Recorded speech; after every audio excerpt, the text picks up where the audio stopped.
For those of you who don't know, Pride started after the Stonewall riots in 1969 on this yesterday, 56 years ago, the Stonewall riots happened, and that was an LGBTQ nightclub that was raided and significant police brutality. And after that, the queer community decided it was time to rise up. And so that out of that came this spark of the gay movement that we know today. And although we have seen so much mobility forward, there is still a lot of work to be done. And this last year of legislation has been very harmful for our queer community. And so today, I'm so thankful that you have showed up, because it's important for us to stand up for what is right, and that is equality for all. To start us off, Sarah is going to read from our social principles from the United Methodist Social Principles. Okay, go ahead, Sarah.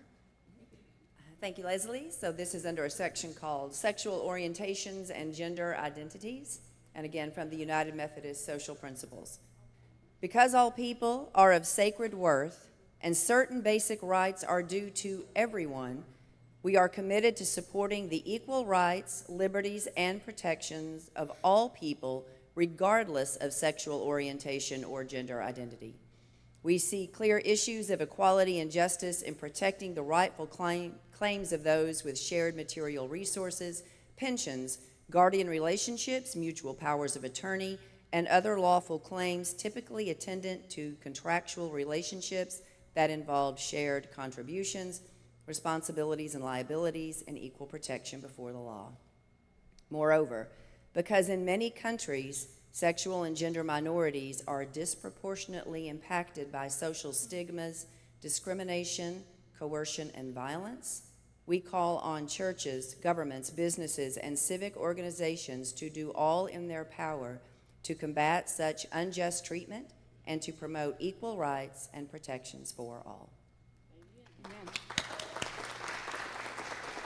So that's pretty loud and clear where the United Methodists stand, and we are just, again, very thankful for you to be here. Our speakers today are real-life members of our actual congregation. So if you don't know them, and I'm not going to spend a long time introducing them because we have so many of them, you can get to know them, and they will be here afterwards at this table, those of them who can stay or not obligated to be in the 11 o'clock service. And that reminds me, if you need to leave for the 11 o'clock service, if we're not finished in time, please feel free to quietly leave and otherwise enjoy our program today. Our first speaker is Jaden McCormick Dry, and she is my future daughter-in-law, so I should know her name. I do know her name. I'm a little nervous because I want to get this right for her.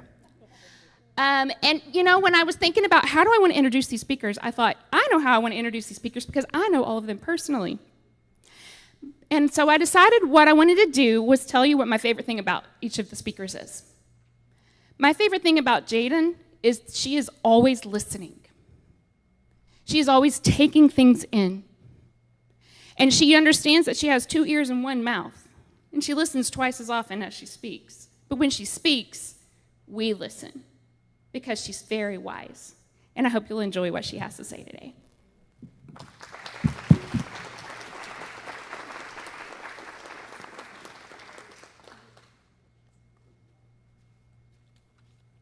Does this one work? Oh, it does. Awesome. I'll learn this one.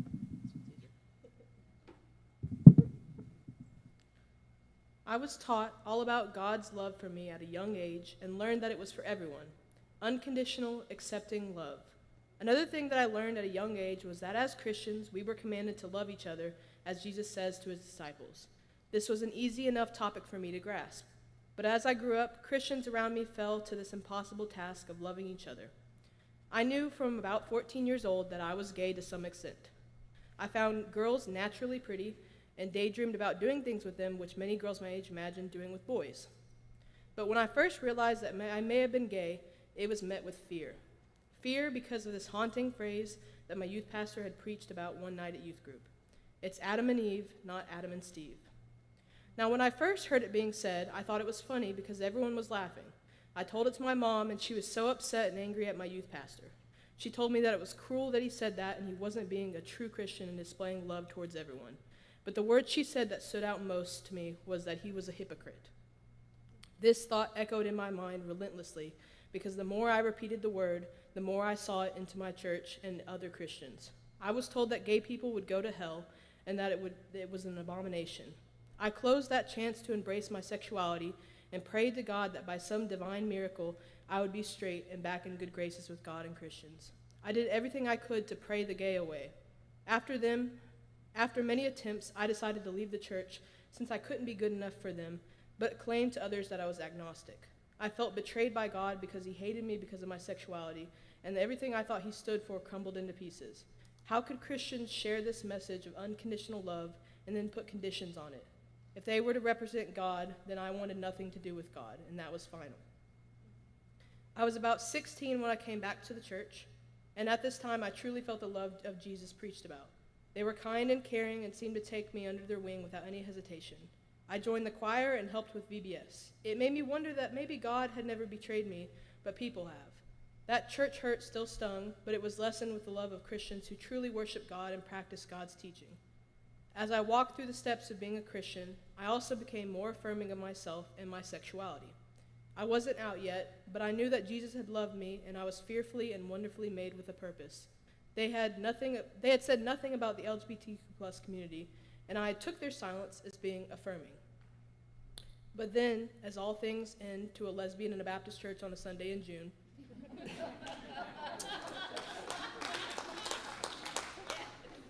the pastor preached on God's will for marriage covenant and the human sexuality. Now, the pastor preached that Christians shouldn't be hateful or angry towards homosexuals. However, he then preached that LGBTQ+ individuals are rejecting God's design and will, claiming they are God. He preached that homosexuality was the wrath of abandonment from God. He preached that being a practicing Christian and homosexual was impossible. He then would go to say it is an abomination and unnatural. The sword of the Spirit was driven into my gut, folding me over again. Again, I was told that I was an abomination, unnatural, and wronged by people whom I trusted. I kept them at a distance and went through college, and in my junior year, I found the love of my life, Olivia Nicole Smittle. How, you may ask? Well, I met her freshman year, but I didn't reach out to her until junior year. I asked her, so what exactly does being a Methodist, or what does Methodist beliefs say about the LGBTQ+ community and being gay while still being a Christian? After 2 days, she gave me a thoughtful response that told me that United Methodists were working to change the language on the social principles talking about homosexuality, and that the FUMC was a welcoming and affirming church for LGBTQ+ individuals. I came one day in April and was met with actual unconditional love and acceptance. You, loved me like Jesus commanded. After coming out, my former pastor met it with fire and brimstone. He sent me a letter saying that my old church would not affirm me in my sexuality in my new relationship, and sent me a book on why being gay was wrong and sinful.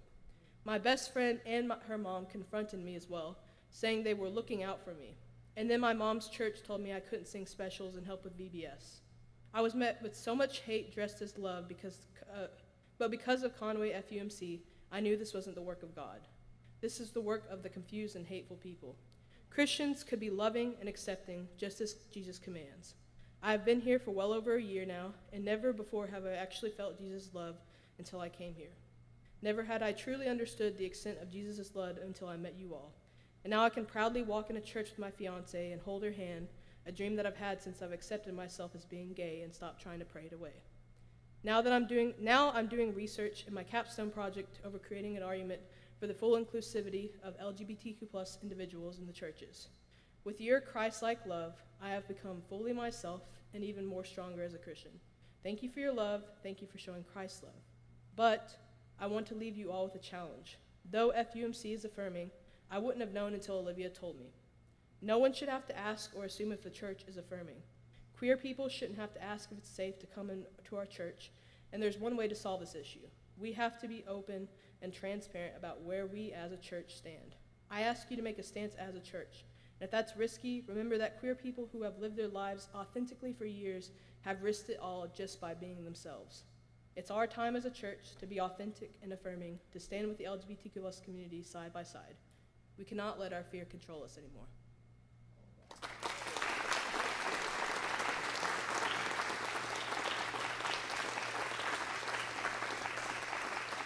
I really can't wait for her to be a part of my family, y'all. So our next speaker is my friend Jason Cameron. Oh, I love him. And the thing that I love the most about Jason is I know that his life has been full of pain, but you wouldn't know it by the smile that he has on his face most Sundays in the choir loft. And I love his big guttural laugh because I know myself that I'm too much for some people. And I know that he probably feels that way too. That's the thing I love the most about my friend Jason Cameron, and I know you're going to love hearing from him today.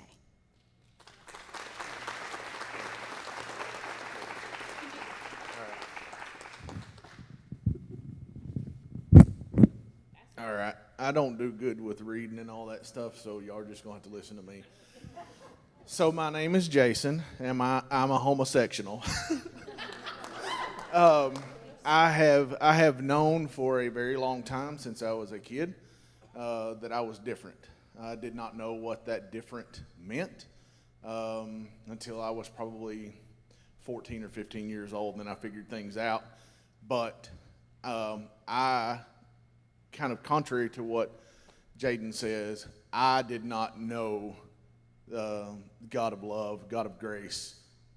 I grew up in a Southern missionary Baptist church where it was hellfire and brimstone, and you have to come down to the front of the church every Sunday and tell God how bad you've been this week, and how you're going to do better and all that kind of good stuff, right? So that's what I grew up with, and I figured out at a very early age that being who Jason truly was not an option. It wasn't an option. It wasn't going to happen, anything like that. My family was,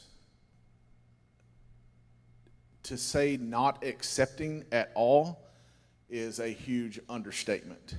I remember a couple of years ago, I went bowling, and whenever I was a kid, my mom always bowled in leagues like 3 nights a week. And I would spend a lot of time with my mother at the bowling alley. And I went bowling one day, and I called her and I said, hey,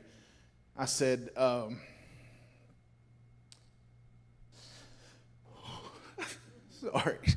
I said I went bowling this week, and it reminded me a lot of childhood. It brought some memories back, and I said stuff that I've tried to repress and hide. And she's like, why? Why would you hide stuff? Like, why would you try to repress things? And I said, had I told you who I was whenever I knew, y'all would have kicked me out of the house at 14 years old. And I said, my father would have kicked me out of the house, and I know that.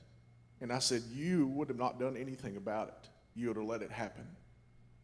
And she said, you're right. And I said, so to know that the people that are supposed to love me no matter what would quickly throw me away just because of something I can't control, why would I want to be? So with that said, I have been in a very dark place for a lot of my life. And, I'm sorry, guys. So I've been in a very dark place for a lot of my life, like to the point to where, like, I lived a lie forever. Like, I came out whenever I was 41 years old.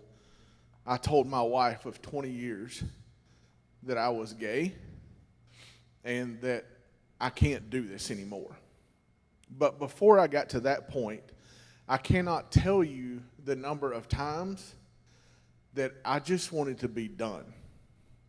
Like, I wanted to kill myself. I mean, there's just no question about it. Like, I was done. And so,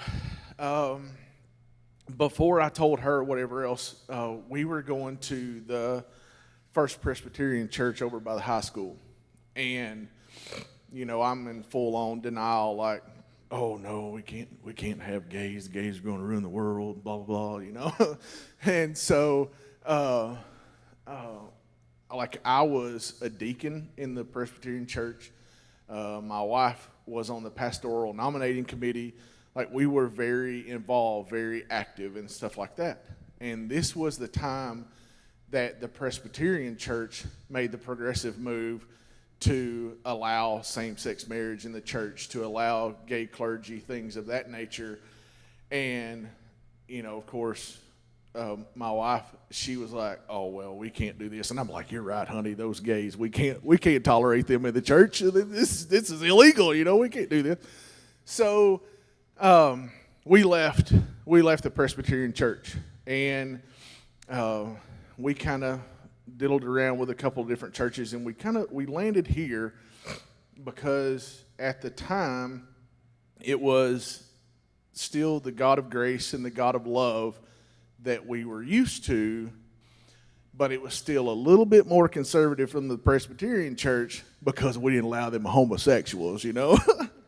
So we started going here, kind of here and there, whatever else. Well, then things progressed, and on May the 10th of 2020 is the day that I told her that I was gay and that this wasn't going to work out anymore or whatever else. And so fast forward a little while, I still struggled with who I was, like where I was going to belong in the church, things of that nature. And I knew that I had been missing a lot from the church community, things of that nature. But I never blamed God for it. Like, my deal is that I know that God loves me. Like, I know. And I know this because, like, I was talking to my mom on July the 7th of 2020. I told my mother that I was gay. And I told her, I said, the worst thing in the world is that I wanted to be a disappointment to her. You know, I didn't want her to be disappointed in me and who I was and things of that nature. So I told her, and I said, I'm the same person right this very second that I was 20 minutes ago before you knew that I was gay. Okay? There's no difference in who I am today, right now, than I was 20 minutes ago.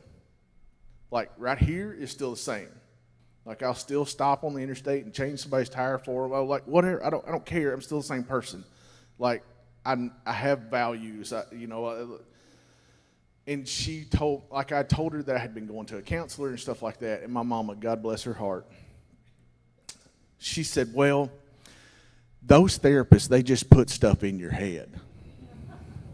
And I said, bless her heart, Scotty. And I said, no, Mama, they don't. And I said, he's helping me, and he's helped me understand some things and stuff like that. And I said, but she said, you probably just need to find a preacher and pray about it. And I said, you can't pray the gay away, honey. It just don't work that way. And I told her, I said, I was born this way. I was made this way. This is who I am. And finally, I'm not sorry about it, you know. And I said, I have prayed every day of my life for God to take this away from me. And he hasn't taken it away yet. So I don't really think that he's going to.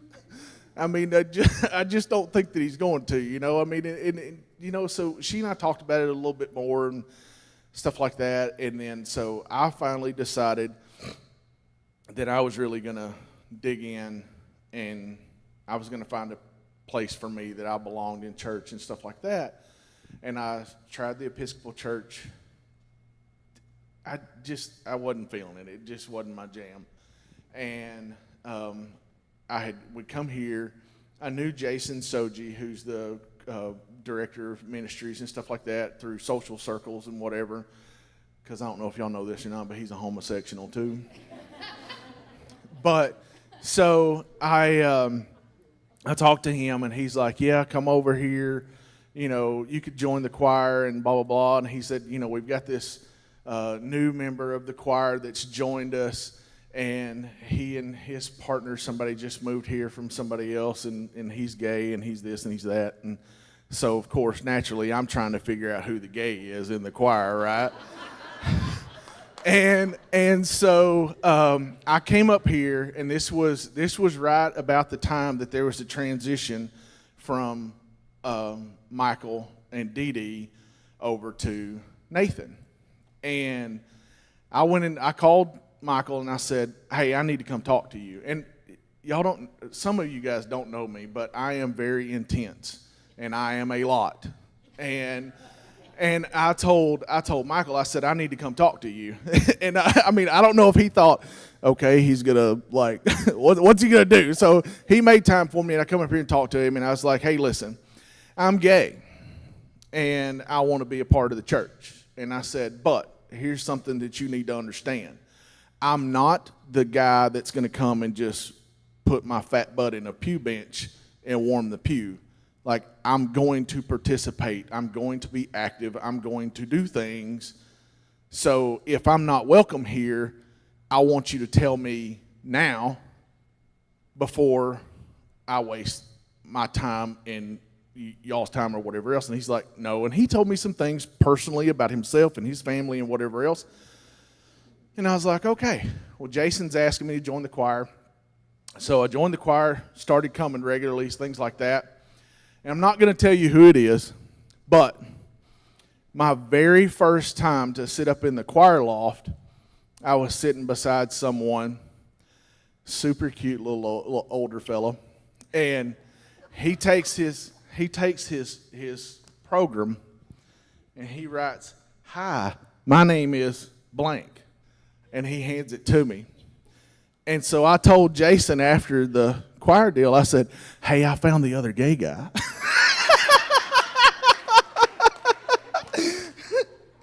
and so he was like, "Oh yeah, who's that?" And I told him, and he's like, "No, that's not him." So, but since then, I asked that same little guy. I said, hey, listen, there's a bike riding thing down in Little Rock. It's called the Pedal Party, and like you go and you ride your bike around to different places. It's kind of funny. You kind of bar hop on a bicycle. Whether that's a good idea or a bad idea, it sounds like a lot of fun. So I told him, I said, "We need to go." And he's like, "Well, do they allow straight people to come to this?" And I said, "What are you talking about? You're going as my husband." But I say all of that to say that, minus the tears just a second ago, Zach Schreck says something every Sunday.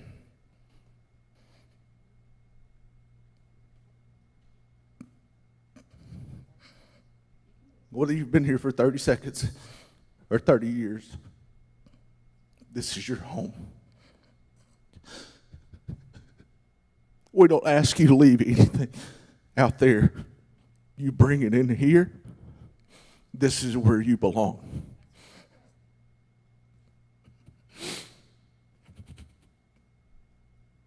This is where I belong. Because, like, I know who I am now. Okay? And whether you like it or whether you don't, this is Jason. And First United Methodist Church of Conway has literally saved me. And I love every one of you guys.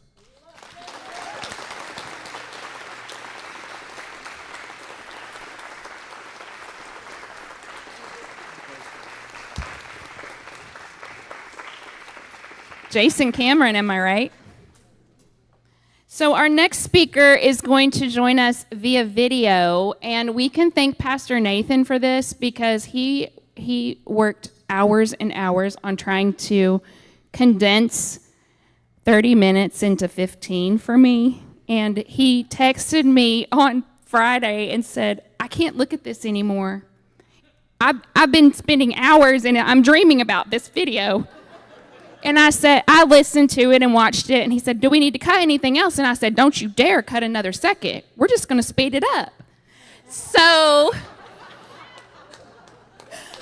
you can thank my hours of listening to Audible for this video because I listened to everything sped up. So this speaker is coming to us on video because he is on vacation today. You all may know him. His name is Jason Soji. He is our organist and director of music ministries.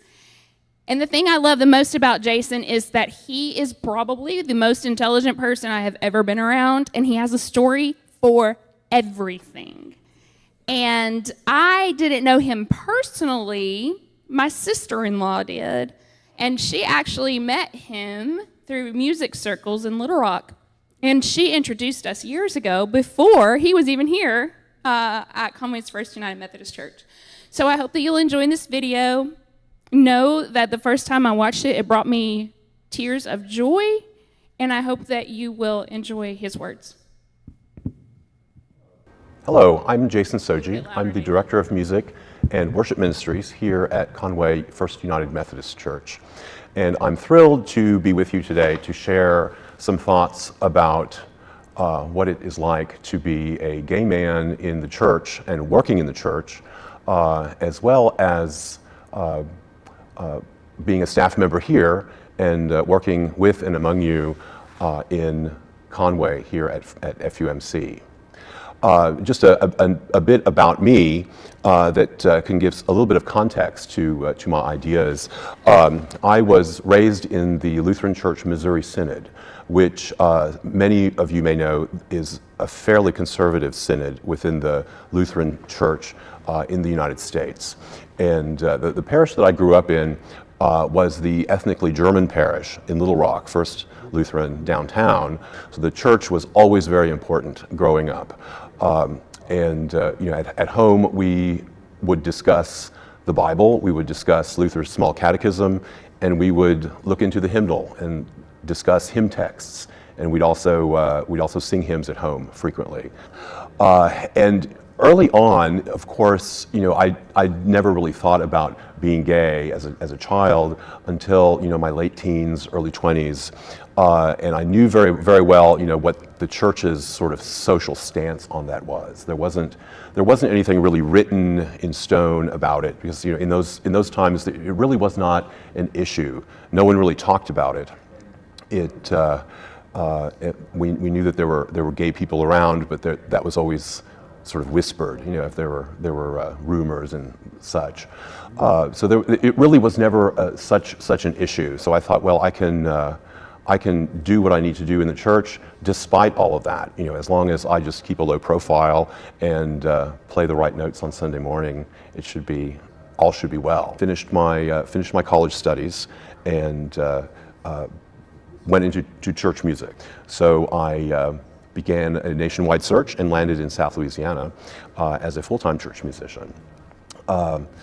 Still, knowing who I was and that I was a gay Roman Catholic church musician, but not really advertising that per se. That was the sort of the age of don't ask, don't tell. So if you didn't advertise it, you were fine. So I traveled to South Louisiana, took the job, and was there for 10 years with a partner most of that time, with no issues. Then in that parish, my pastor had been sent by the new Pope, Benedict XVI, to become the Bishop of Lake Charles. So we were without clergy for a time, and then the bishop assigned us new clergy. And at that point, things went south quite quickly because the new clergy himself was gay. And of course, that is entirely anathema in the Roman Church to have an out gay clergy. So all of this was, very, very secretive. But what came of it was that I was sexually harassed in the Roman Church, and consequently let go. So that was an event that that shook my faith. But what I clung to was all of those religious discussions and study of scripture and hymnody and liturgy and the works of Luther from childhood, because I knew from all that I had learned that that was not the church. That was something man-made that polluted the waters, so to speak. So I knew that if I would cling to faith, that would bring me through. Then I found myself returning to Central Arkansas and landed at St. Luke's Episcopal in North Little Rock. And after the incident in the Roman Church in Lafayette, I began attending the Episcopal Church because I knew for a fact that I could be who I was with no issues, no questions, no scandals breaking out. And even still in Lafayette, I went to Ascension Episcopal, and I was a bass in their choir and substituted now and then at the console for them. And then moved back to Little Rock, and I was in North Little Rock at St. Luke's, and then following that went to the cathedral in Little Rock, the Episcopal Cathedral. So it was at that point I thought, if ever I change church posts, it will always be an Episcopal establishment, because I know that I will be welcomed there and I will have a place at the table with no problems. That was always a non-negotiable, and that everyone will accept you. And it had long been known that the Episcopal Church was a place of safe harbor. And I guess it was probably two weeks or so after leaving Cathedral, Betty Cohen from this parish, who is now my organist predecessor, gave me a call, and she said, I think I have something that you need to know about. That First United Methodist in Conway had been without an organist for 3 years. She passed along Janet Gingrich's contact information, and I called Janet. And the first thing I asked, understandably, was where does First United Methodist stand on LGBTQ persons and issues? Because coming from a hurtful place in the Roman Church and then going to the Episcopal Church and finding that safe harbor, I was unwilling to have to edit myself or abridge who I was. I wasn't going back. So that was my initial concern. My first question, I identified myself and I explained how I came to make this phone call, and I said, what does First United Methodist stand for, as opposed, as in regards to people like me? And immediately, Janet said, you have nothing to worry about. This is an affirming parish, very socially open-minded, very accepting. And that was such a refreshing message to hear. So it was still very much in my mind that the United Methodists ran hot and cold on this issue. We really didn't know, as a church musician, we really didn't know what we would be getting into if we would take a job with a UMC parish. They may be like Conway First United Methodist, or they may not be. So it was very important to establish that immediately, before even coming in to interview or to audition. But the news was good. And I arrived here and found exactly what Janet had described, a wonderful, friendly, open-minded, welcoming, and extremely intellectual parish, and very well grounded in faith. So that leads me to my concluding remarks about sort of being gay in the church. And then also serving a unique place like this, not only already an affirming and welcoming parish, but one of a denomination that's very new to this. because this marks really the first Pride Month that the United Methodist Church has been allowed to observe. In the past, individuals, have been able to march in parades or wear T-shirts or fly flags, but as long as the Methodist flame was nowhere associated with it. But now that's changed, and that is a monumental change. So with that is sort of the process of sort of almost in a way joining the Pride Parade. Right away when the news broke about the alterations or the emendations in the Book of Discipline, we in the LGBTQ community immediately heard some strange voices from various angles in the church, in the United Methodist Church, that we need to live into this, or we need to figure out what this means. And at that point, we were very deflated. We thought, oh, they've done all of this work, and now they're wondering what to do with it. And the people in sort of my friend circle, we of course we were talking about this, especially with me working here in Conway, that what's to live into? Human rights are human rights. What's to figure out what this means? Human rights are very important. They're really not something that you live into. Loving your neighbor is not something that you wait to see what it means. So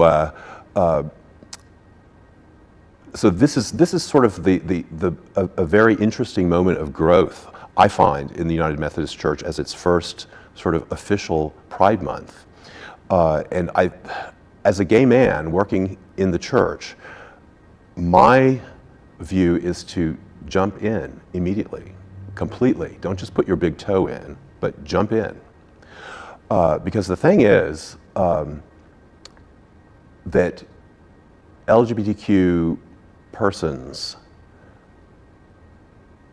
do not just assume one way or the other.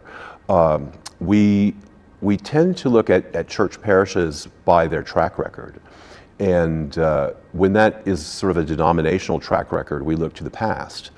Say, for example, if you see the Episcopal Shield, you can go there and be welcomed because that's their track record. And earlier I talked about the United Methodist Church. Well, you never really knew until you walked in the door and either you were welcomed with a hug or you were shown the door. Same Methodist flame, different outlook, depending on what address the parish sat at.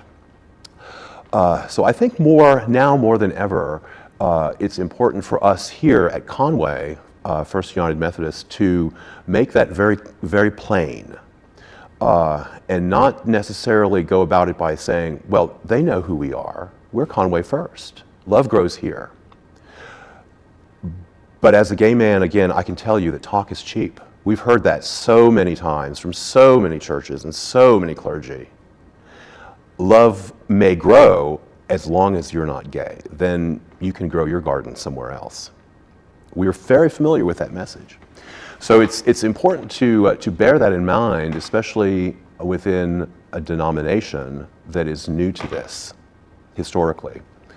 And for that reason, I find it very important that we make available logos and signage and words of affirmation in public places, in newsletters, in e-blasts, on the website, even a sign in the yard, something that anyone driving by the church could see and say, that's an affirming church. Without my even having to go, I know that I'm safe there.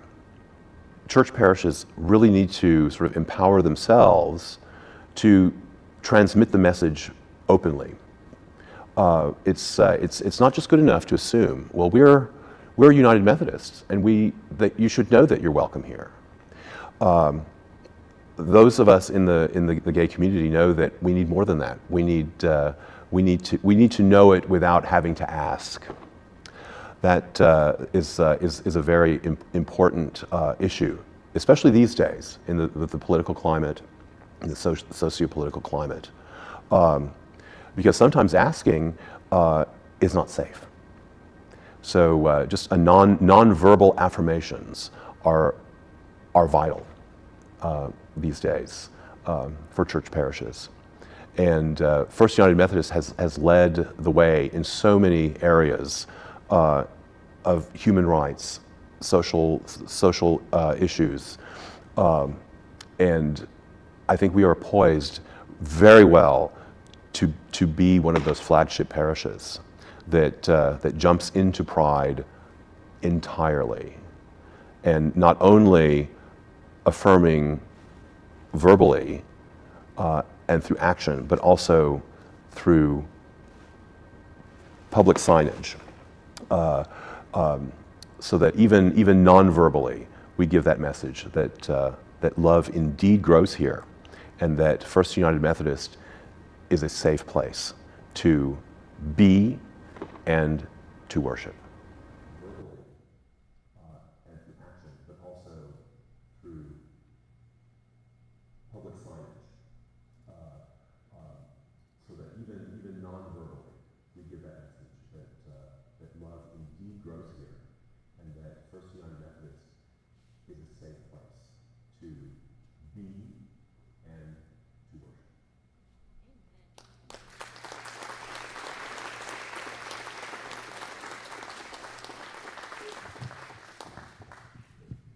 So our last speaker is my daughter. And I at first didn't invite her to speak at this. And then we were talking in our committee meeting about having a question and answer time. And I thought about the wisdom that she has given me. And I said, what if we have Olivia come with questions and answers? And so that's what she's going to do today. My favorite thing about my firstborn daughter is that she is equal parts strong and fragile. And her strength allows her to be the vibrant ball of joy that you see on stage and in with your children.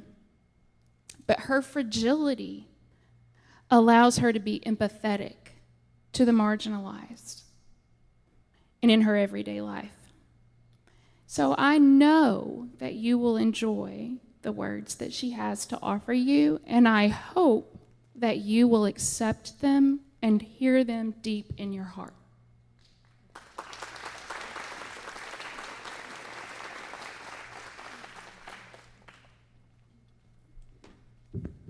It's actually really cool because a lot of what I have to say, Jason has already said. So you get to just hear it twice because it's that important. So there's a couple of things that I'm going to focus on today, and all of these will be brief, and they will barely scratch the surface of what I could say and what needs to be said. And those are, what is an ally and why is it important? What does being an ally not look like?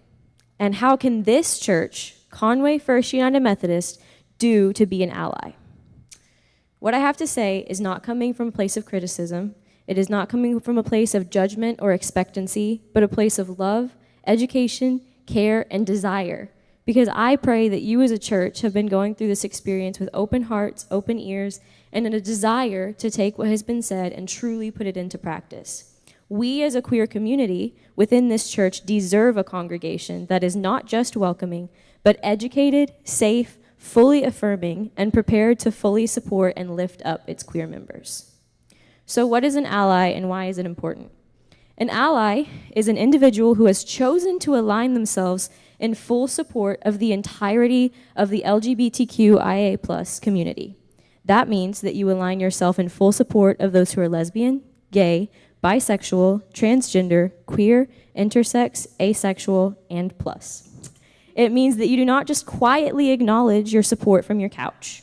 It means that you vote in support of policies and politicians that support and protect the queer community, that you show up for your neighbors, friends, coworkers, children, siblings, parents, and those you do not know. That means that you speak up for those who cannot speak up for themselves, and that you outwardly show your support. It also means that you educate yourself on the community, its history, and its terminology.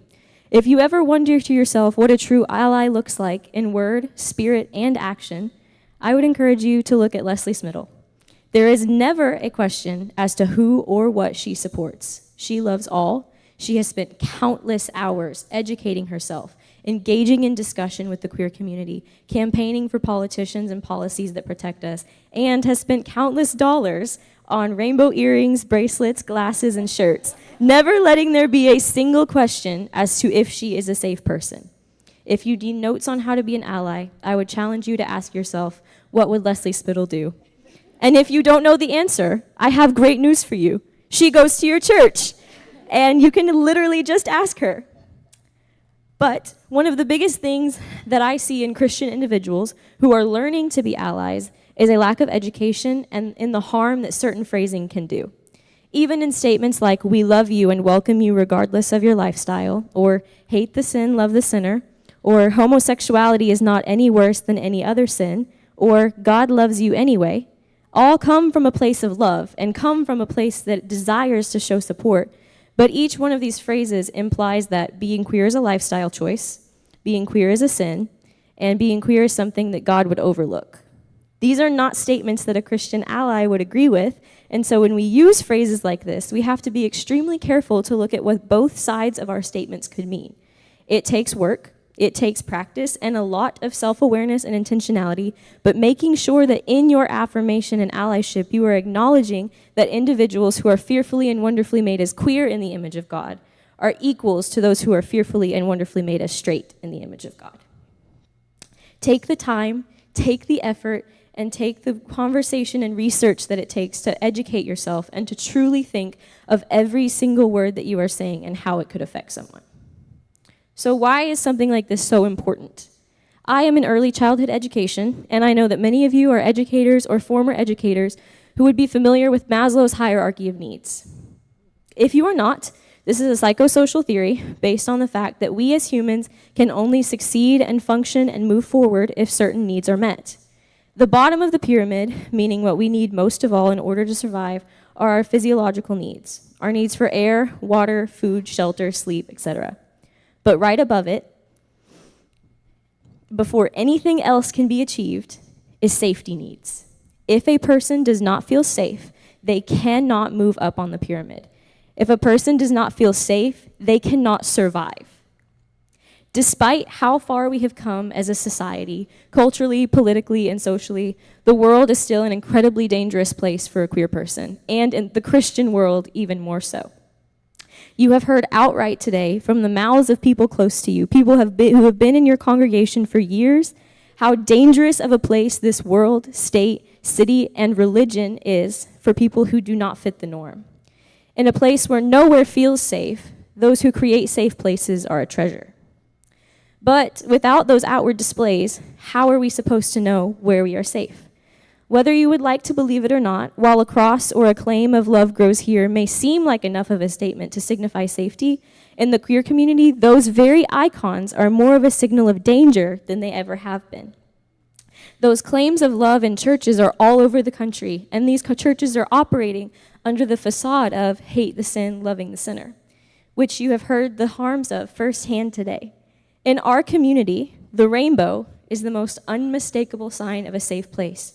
We look for them everywhere we go, in store windows, in the corner of menus, in social media bios, and yes, most importantly, in churches. So what does being an ally not look like? Jason already said this, but it does not and never will look like assumption.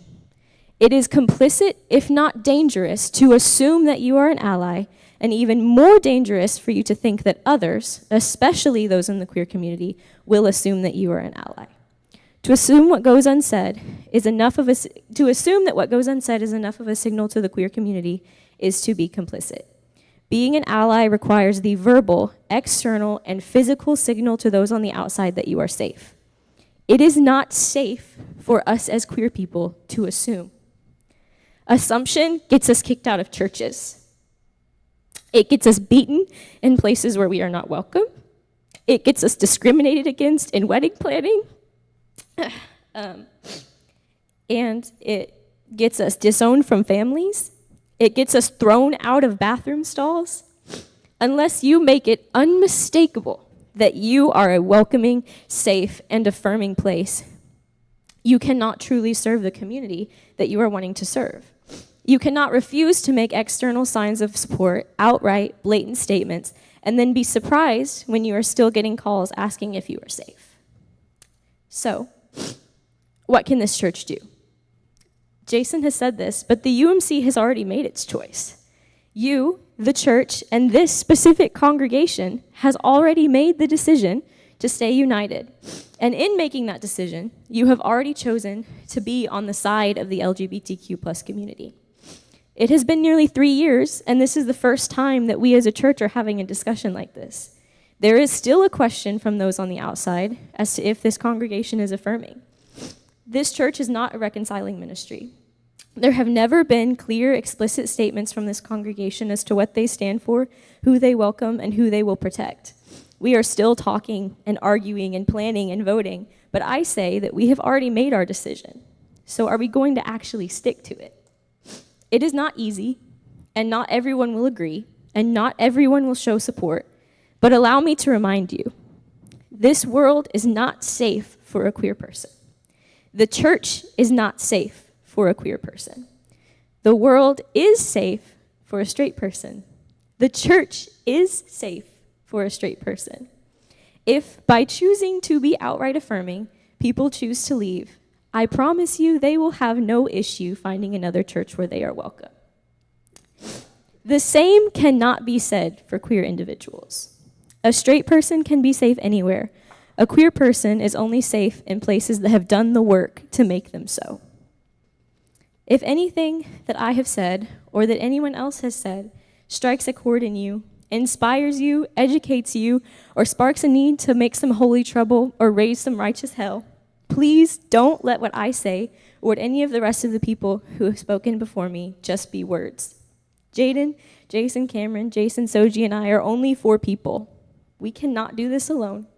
I know that the heart of this congregation is good. I know that the heart of this congregation is capable. And I know that we can become the most beautiful, vibrant, inclusive,